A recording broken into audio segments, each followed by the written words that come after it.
The stars looked different from Mars.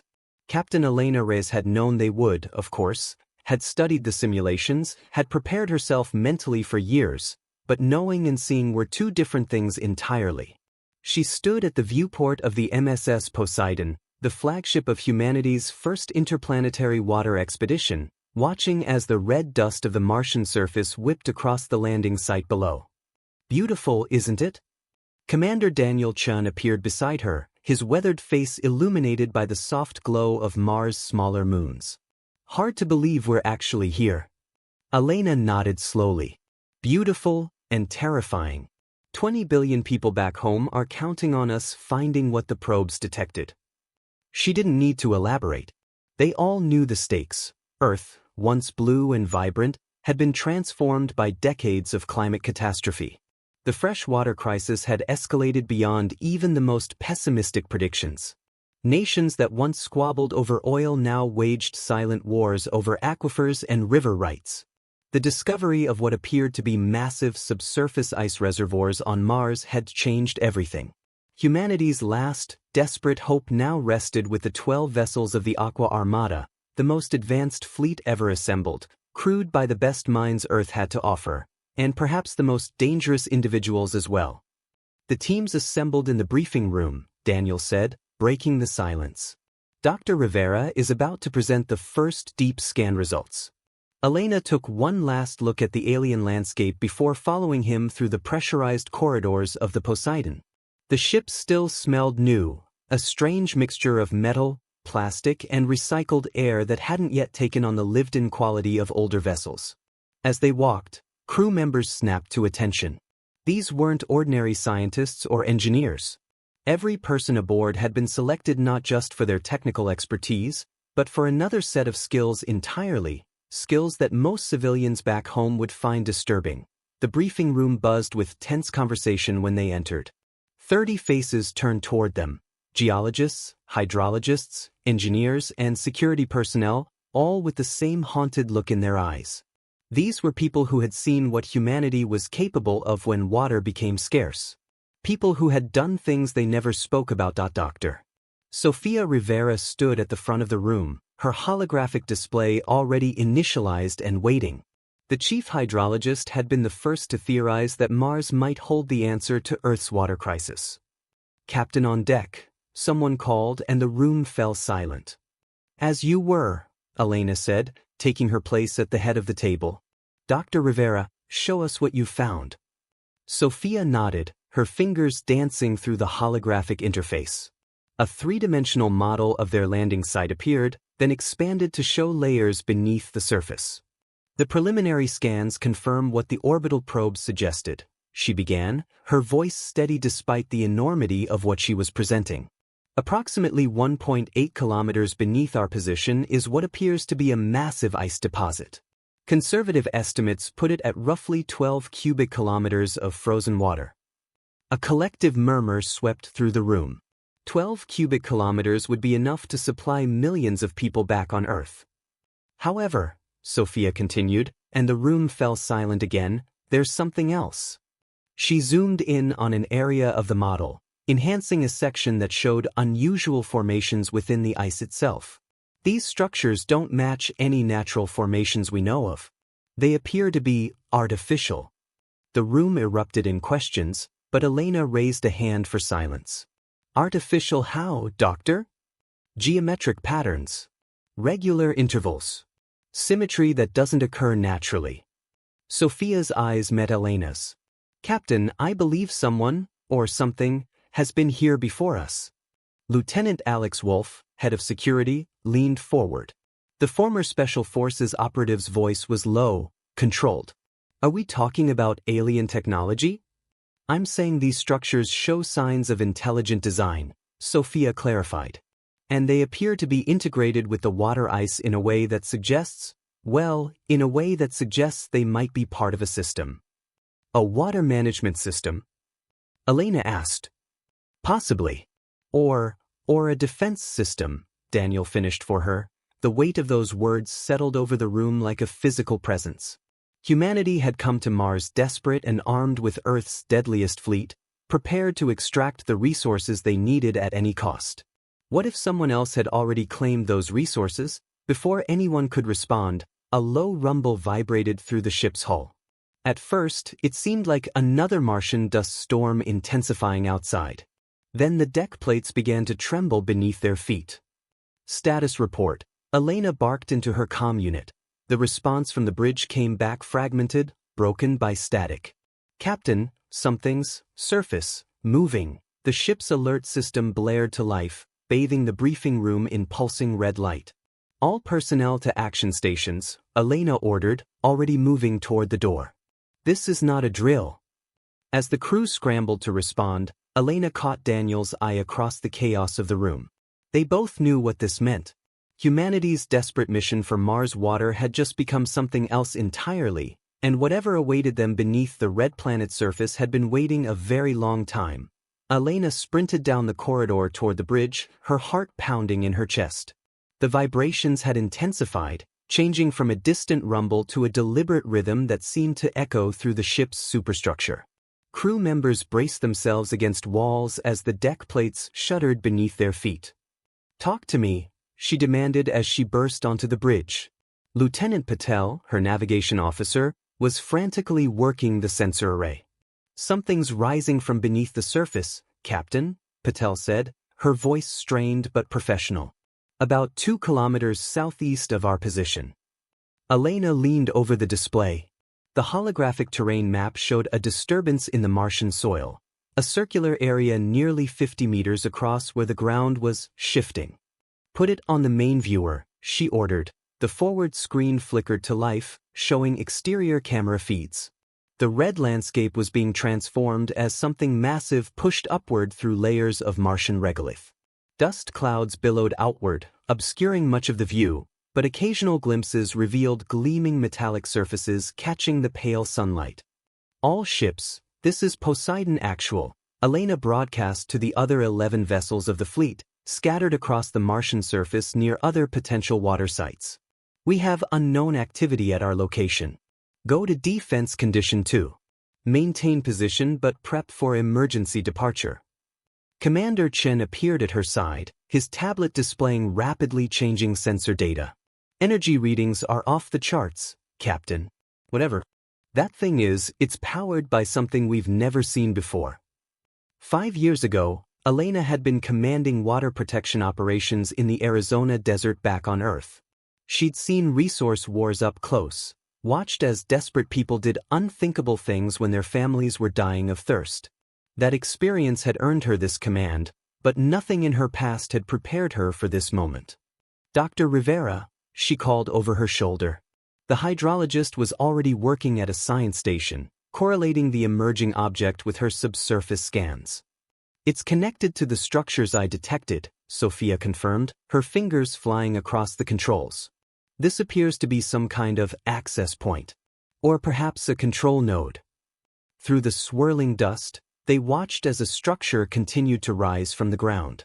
It wasn't the chaotic eruption they had first feared, but rather a controlled ascension, like an ancient mechanism awakening after millennia of dormancy. "Lieutenant Wolf," Elena called to her security chief. "Assemble a team. Full environmental suits and armed response protocols." Alex nodded grimly. "Already on it, Captain." Teams suiting up in the airlock. Elena turned to her second-in-command. "Daniel, you have the bridge. I'm going out there." "With respect, Captain," he began.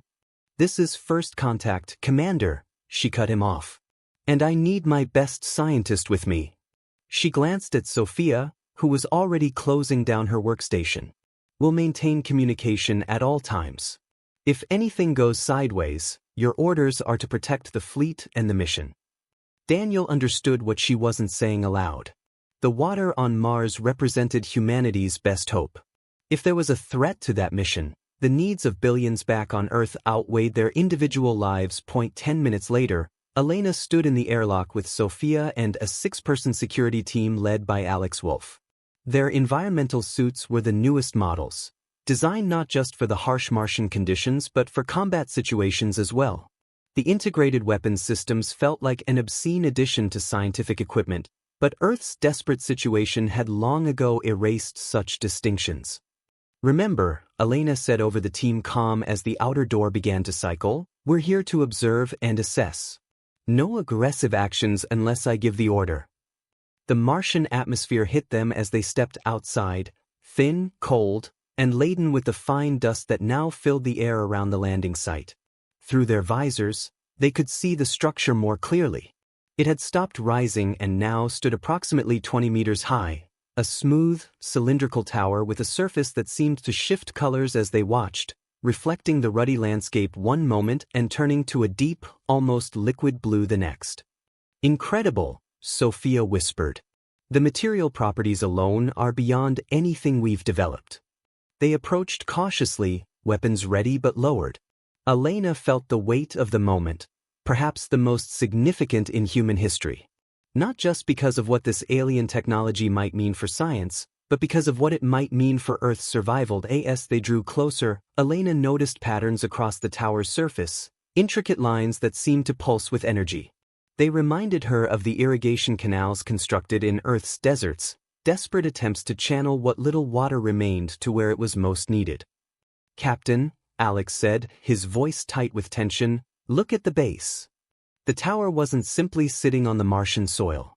Channels were opening in the ground around it, perfectly straight lines radiating outward like spokes from a wheel. As they watched, the channels deepened and widened.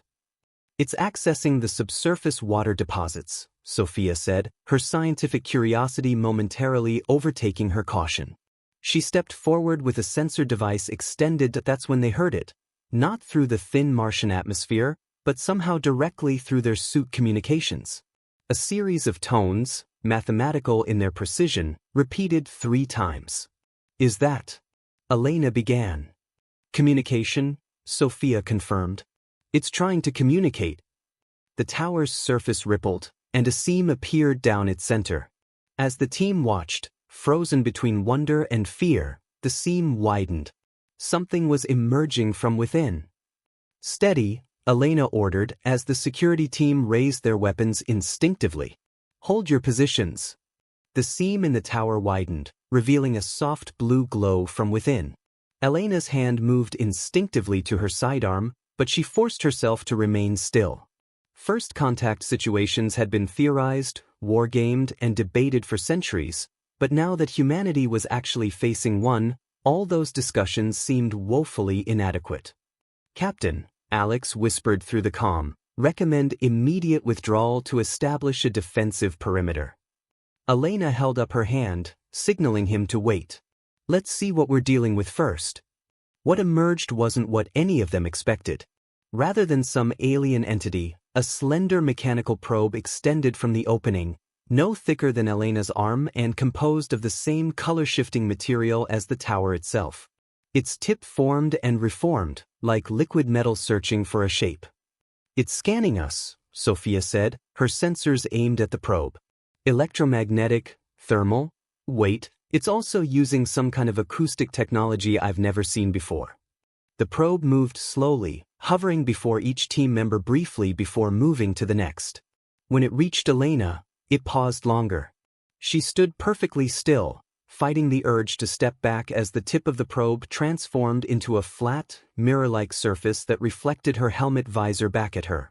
I think it's trying to see our faces, Sophia whispered. Elena hesitated, then made a decision that violated every safety protocol in the book. She reached up and reduced the opacity of her visor, revealing her face behind the environmental shield. Captain, Alex hissed. The probe's surface rippled, and suddenly Elena was looking at a perfect replica of her own face formed in the metallic surface of the probe. Then it shifted, becoming other human faces in rapid succession, faces of every ethnicity and age. It knows what we are, Sophia breathed. It's accessing some kind of database of human appearances.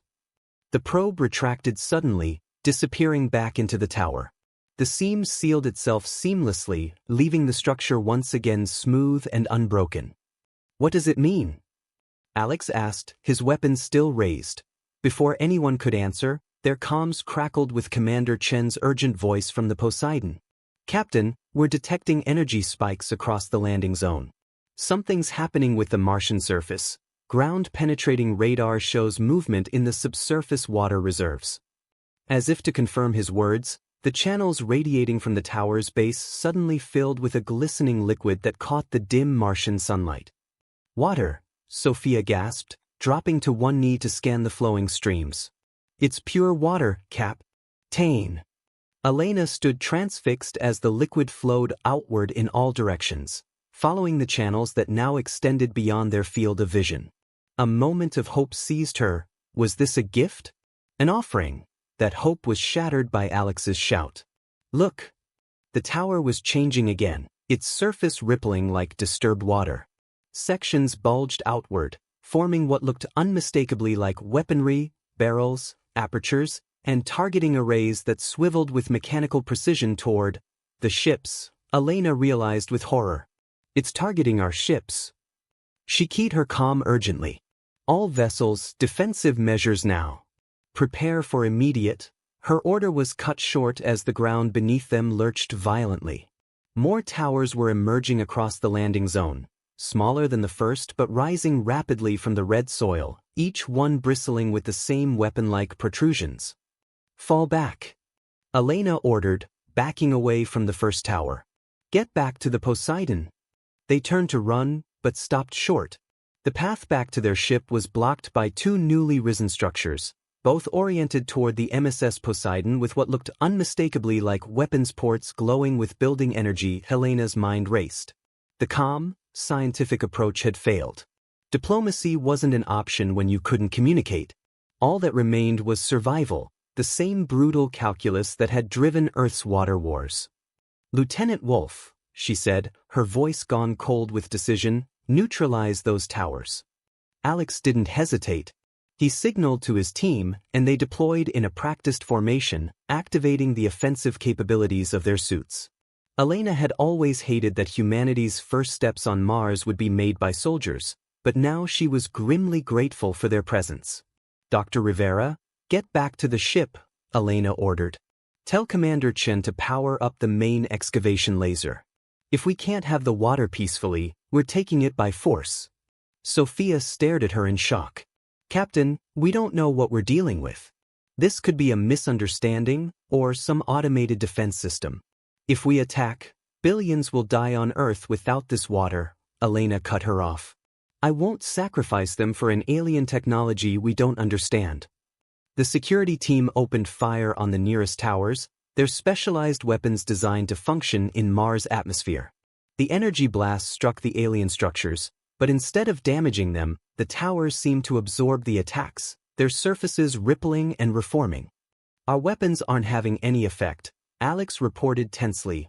Elena watched in mounting dread as more towers continued to rise across the landscape, forming a perimeter around not just their landing site, but around what their surveys had identified as the largest subsurface water deposit.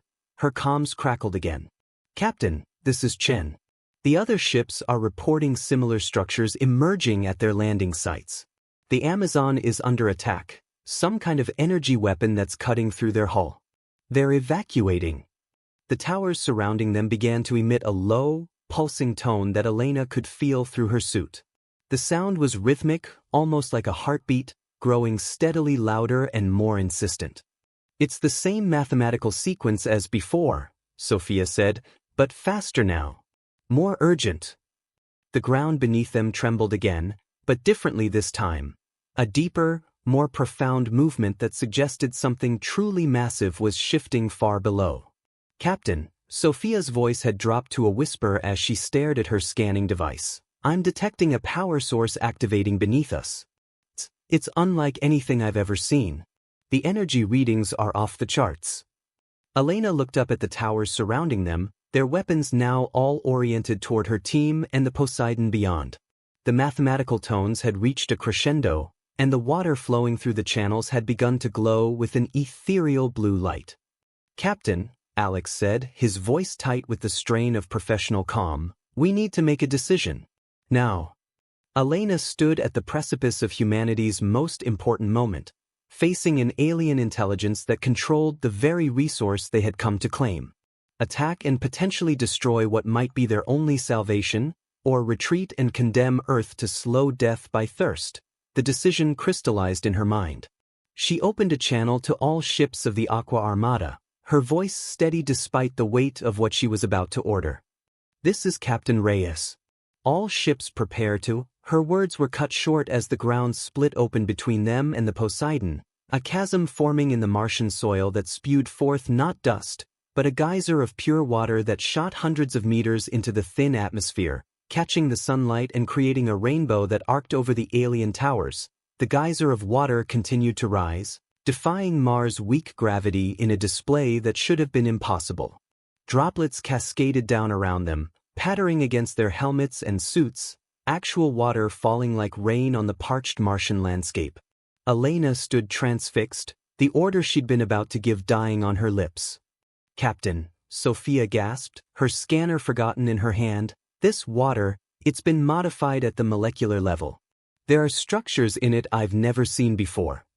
The security team had formed a protective circle around them, weapons trained on the surrounding towers, but even they seemed distracted by the impossible waterfall. Alex kept his focus, his voice tight with tension over the comm. "Captain, we need to move. Now." Elena snapped back to the moment. "Everyone back to the ship. Maintain defensive positions." They began a careful retreat, edging around the newly formed chasm that separated them from the Poseidon. The towers tracked their movement but didn't fire. The mathematical tones had changed again, slower now, almost melodic. "They're communicating," Sophia insisted. "I think." Her theory was cut short by Commander Chen's urgent voice. "Captain, we're picking up movement in orbit. Something's coming down through the atmosphere, fast." Elena looked up at the dusty Martian sky just in time to see it. A streak of light cutting through the thin clouds, descending toward their position at incredible speed. It wasn't a meteor or natural phenomenon. The trajectory was too controlled, too deliberate. "All teams, prepare for immediate evac," she ordered. "Combat positions. Whatever's coming, be ready for it." The object slowed as it approached, resolving into a shape that made Elena's breath catch in her throat. It wasn't a weapon or attack craft as she'd feared. It was a sphere, perfectly round and composed of the same color-shifting material as the towers, approximately 20 meters in diameter. It hovered above the central geyser, rotating slowly. "Sophia," Elena whispered, "what am I looking at?" The scientist was frantically working her scanner. "It's hollow, Captain. And there's something inside it. Something organic." Before Elena could process this information, her comm erupted with panicked reports from the other landing sites. "This is the Amazon. We've got multiple spheres descending at our position. Ganges reporting similar objects at our site. Thames here. The towers are herding us away from our ship." Elena made a split-second decision. "All vessels, hold positions. Do not fire unless fired upon. Repeat, do not engage." The sphere above them descended until it hovered just a few meters from the ground, directly beside the primary tower.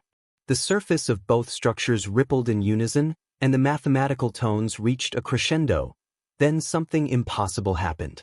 The water streaming upward from the geyser began to coalesce mid-air, forming shapes, recognizable shapes. Human shapes. "What the hell?" Alex muttered, raising his weapon higher. "Hold fire," Elena ordered sharply. The water-formed figures solidified, a dozen human-shaped entities composed entirely of the glowing blue liquid. They stood between Elena's team and the hovering sphere, neither threatening nor welcoming, simply waiting. "Captain," Sophia's voice trembled with excitement and fear, "I think they're avatars. Representatives." Elena stepped forward cautiously, hands raised to show she carried no weapon. "My name is Captain Elena Reyes of Earth. We come seeking water for our dying planet." The water figures remained motionless for a long moment. Then one stepped forward, its features reshaping until Elena found herself looking at a liquid reflection of her own face. "They're mimicking us," she whispered. The figure raised its hand, and the sphere behind it changed. Its surface became transparent, revealing what lay within. Elena heard Sophia gasp beside her. Inside the sphere floated what could only be described as a brain, not human, but unmistakably an organic neural structure, suspended in the same glowing blue liquid that formed the avatars. Tendrils of light pulsed through its convoluted surface in complex patterns. "It's their central intelligence," Sophia breathed. "Captain, I don't think these are aliens, at least not in the way we imagined." Before Elena could respond, her comm crackled with Commander Chen's voice, tight with controlled panic. "Captain, we're detecting massive movement in the subsurface water reserves. Something's happening all across the planet." As if in response, the ground began to shake, not in the controlled way of the towers emerging, but with the deep, primal force of true tectonic movement. Fissures spread across the landscape in all directions. "The water table is rising," Sophia reported, eyes fixed on her scanner.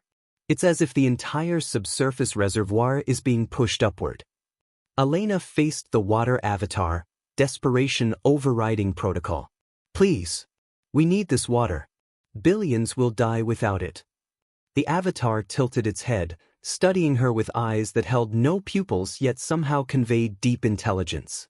Then it raised both arms, and all the water figures did the same in unison. The effect was immediate and terrifying.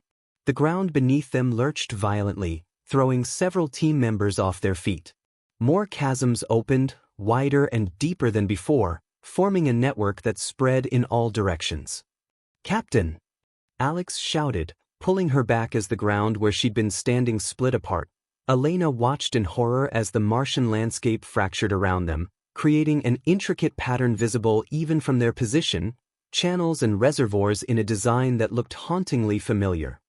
"It's an irrigation system," Sophia realized, her voice filled with awe. "A planet-wide irrigation system." Commander Chen's voice cut through her wonder. "Captain, we've got an emergency. The orbital scans are showing movement on Phobos." "Phobos?"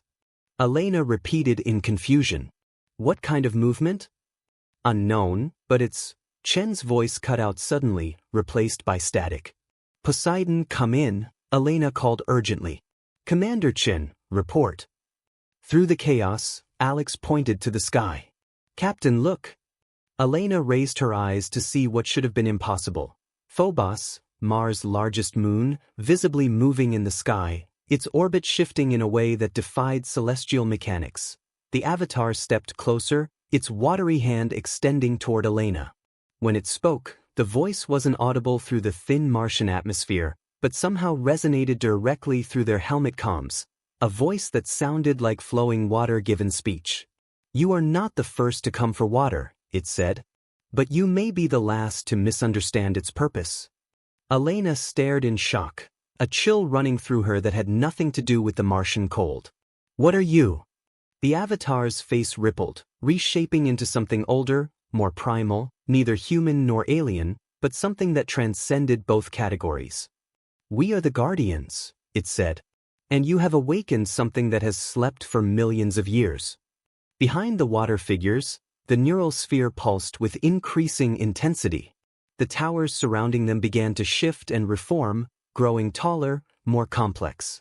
And in the sky above, Phobos continued its impossible movement, a moon being pulled from its ancient orbit by forces beyond human comprehension. "Captain," Alex said, his professional calm finally cracking, "I strongly suggest we get back to the ship. Now." Elena couldn't tear her eyes away from the avatar. "What have we awakened?" The water figure's expression was impossible to read, but its next words sent ice through Elena's veins.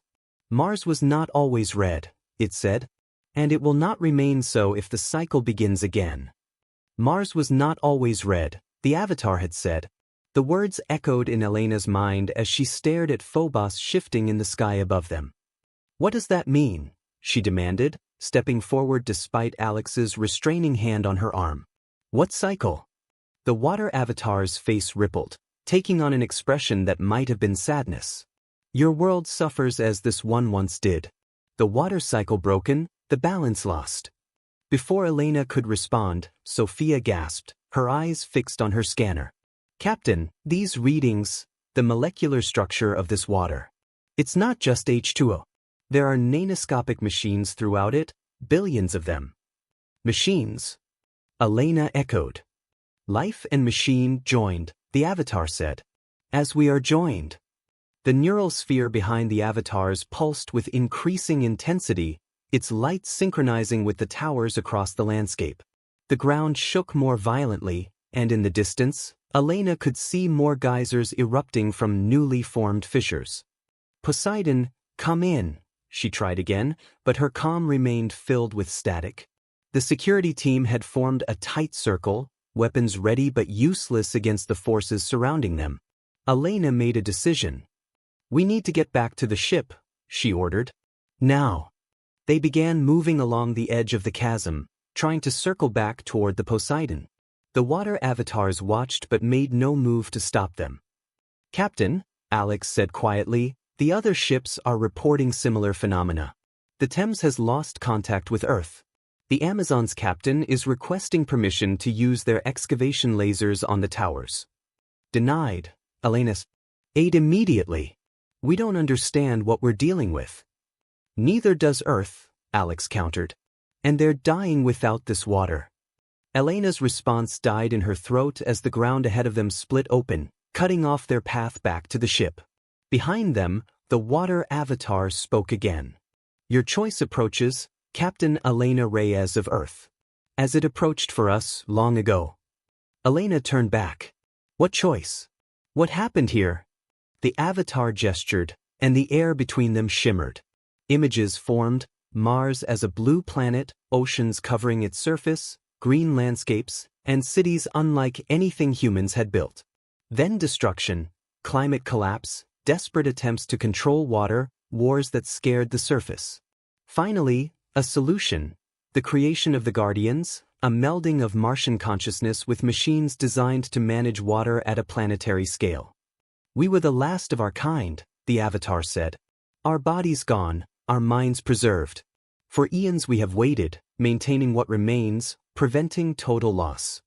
The subsurface water deposits, Sophia whispered. You've been preserving them. For rebirth, the Avatar confirmed. When conditions allow. Elena understood with sudden clarity.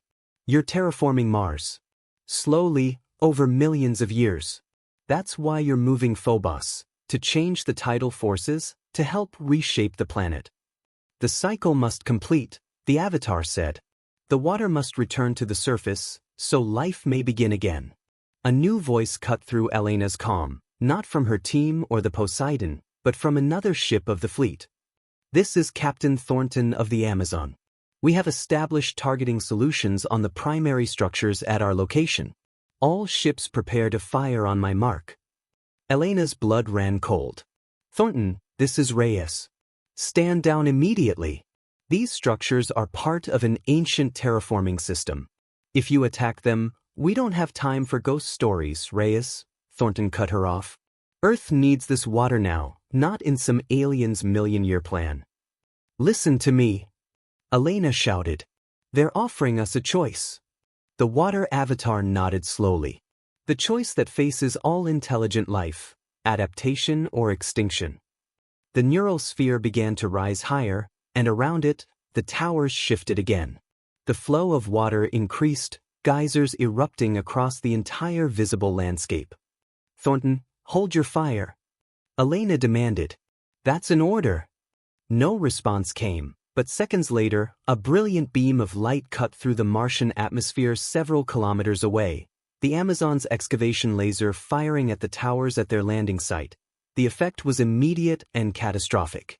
The ground beneath them lurched so violently that Elena was thrown to her knees. The water avatar's expression shifted to one of unmistakable alarm. The system is destabilizing, it said. The balance cannot hold if attacked. Sophia's scanner was beeping frantically. Captain, the subsurface water is shifting. The pressure is building. This could trigger a planetary-scale event. Elena tried her comm again. All ships, cease fire immediately. Repeat, do not engage the structures. Too late.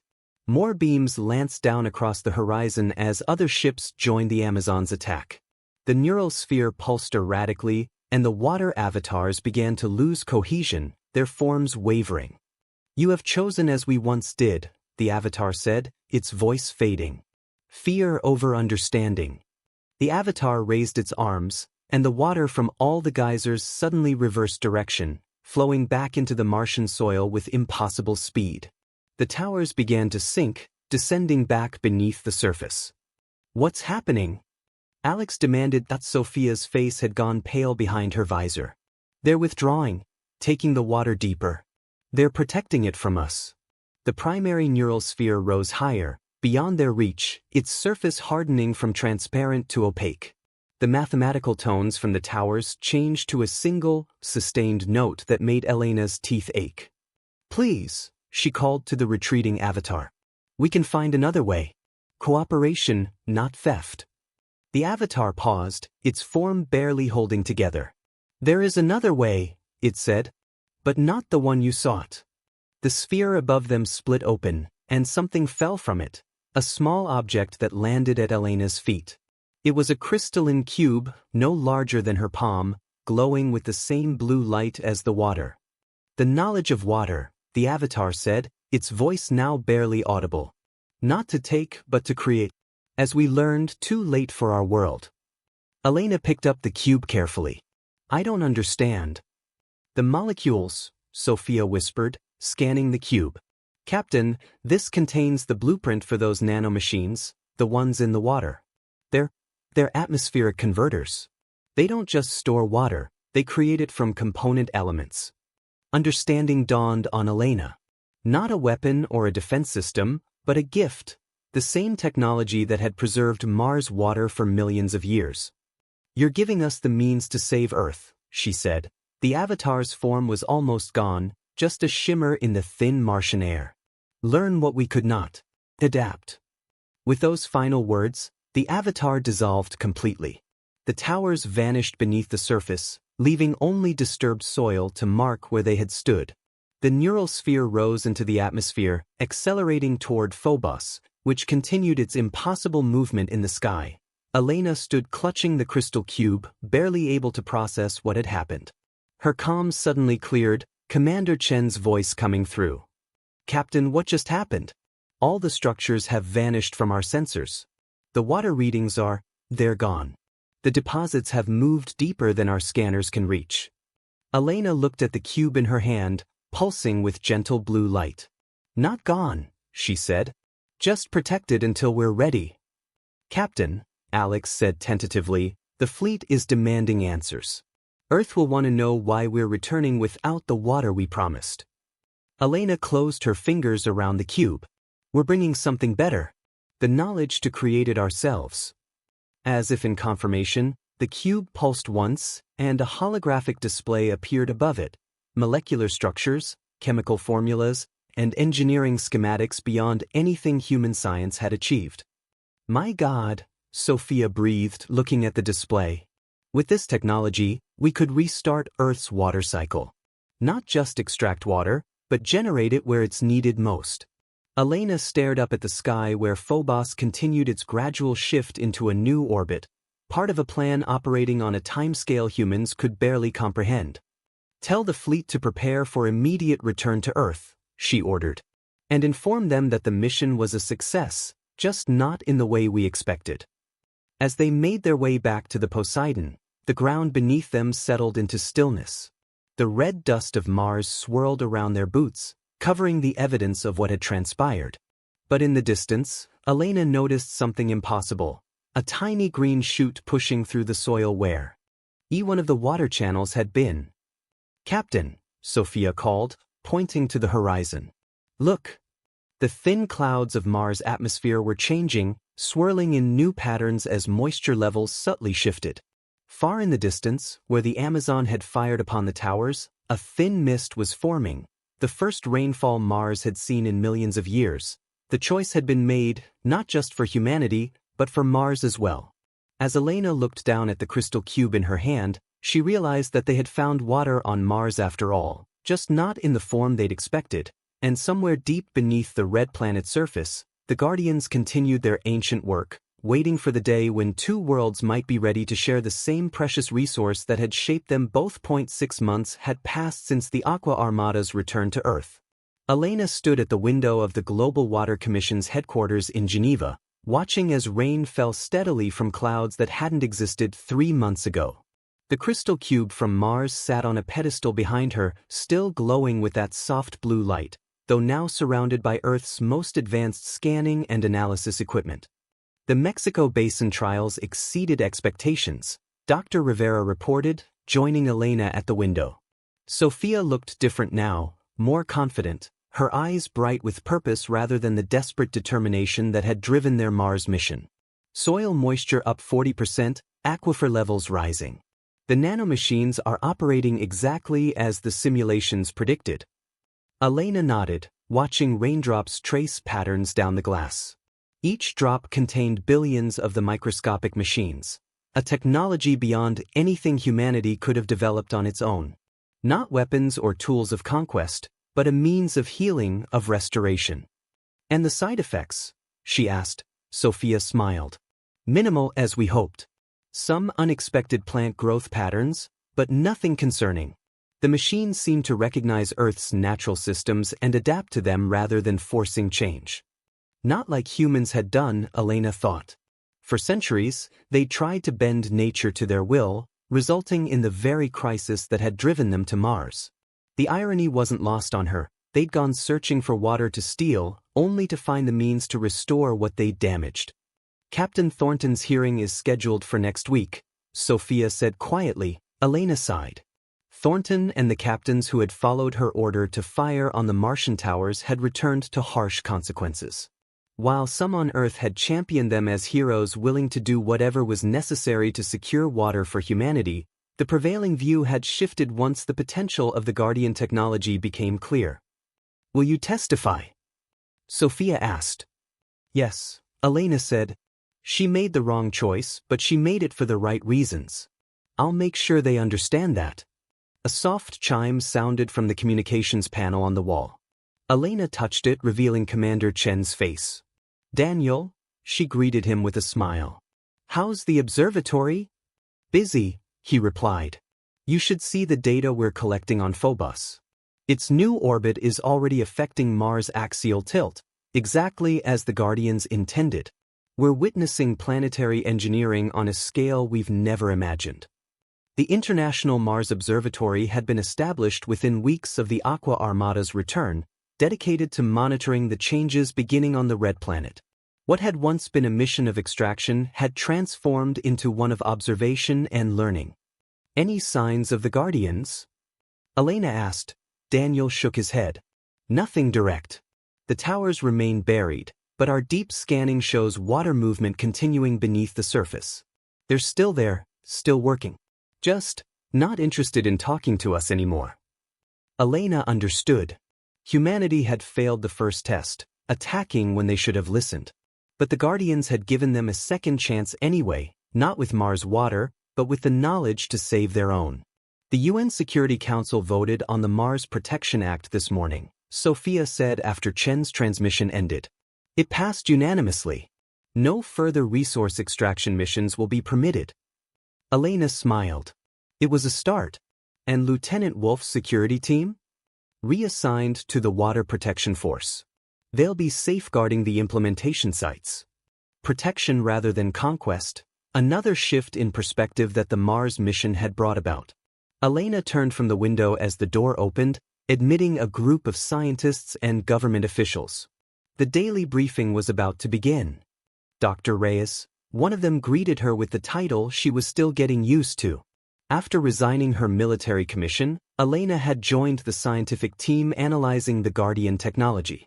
Her experience on Mars made her uniquely qualified to bridge the gap between what they had witnessed and what Earth needed to understand. The atmospheric conversion in the Sahel region is ready to begin, the lead engineer announced. We're just waiting for your final approval. Elena nodded, bringing up the global map on the main display. Highlighted areas showed where the Guardian technology had already been implemented, mostly in regions hardest hit by water scarcity. Small blue dots pulsed where the nanomachines were actively converting atmospheric compounds into water, restoring natural cycles that had been broken by centuries of human intervention. Proceed, she said, watching as a new region lit up on the map, Later that evening, alone in her office, Elena reviewed the latest transmission from the Mars Observatory. Images showed the areas where they had landed 6 months ago. The ground where the water channels had formed was now dotted with small patches of green, primitive lichen and moss, the first Martian surface life in perhaps millions of years. The Guardians were keeping their part of the unspoken bargain. While humanity healed Earth, Mars was beginning its long journey back to the blue world it had once been. Elena touched the screen, tracing the outline of those small green patches. "We'll do better this time," she whispered, though there was no one to hear her promise. "On both worlds." She looked out at Earth's night sky, where Mars shone as a bright red point of light.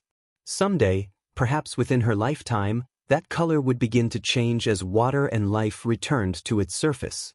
Not because humans had brought it, but because they had finally learned to listen to those who had come before. In the end, humanity's deadliest fleet had indeed answered the call, not with weapons or conquest, but with humility and the willingness to learn. The greatest discovery on Mars hadn't been water, but the understanding that some resources couldn't be taken, only shared. Some knowledge couldn't be seized, only earned. And as rain continued to fall over parts of Earth that had been dry for generations, that lesson proved more valuable than all the water on Mars could ever have been.